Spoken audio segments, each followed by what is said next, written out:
Mommies का C section हुआ होता है तो उनका जब नेक्स्ट प्रेगनेंसी होती है तो उनका एक क्वेश्चन जरूर आता है कि क्या हमारी अब नॉर्मल डिलीवरी हो सकती है, यानी सी सेक्शन के बाद क्या अब मेरी डिलीवरी नॉर्मल हो सकती है। तो इसका आंसर है हाँ, हो सकती है। इसको बोला जाता है वी बैक यानी vaginal birth after C section.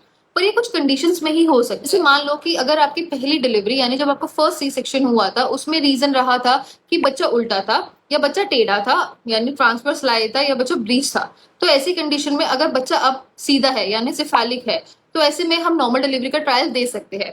या फिर आपकी दोनों प्रेगनेंसीज में गैप अच्छा है यानी 3 से 3.5 साल से ऊपर का गैप है तो भी हम नॉर्मल डिलीवरी का ट्रायल दे सकते हैं। पर ऐसी कुछ कंडीशन जैसे कि आपकी स्कार थिकनेस कम है यानी आपका जो पहली डिलीवरी सी सेक्शन हुई थी तो जो उसका स्कार है अब उसकी अगर थिकनेस कम है तो ऐसे में हम नॉर्मल डिलीवरी का ट्रायल नहीं दे सकते, क्योंकि इससे आपको यूट्रस का रप्चर होने का रिस्क रहता है।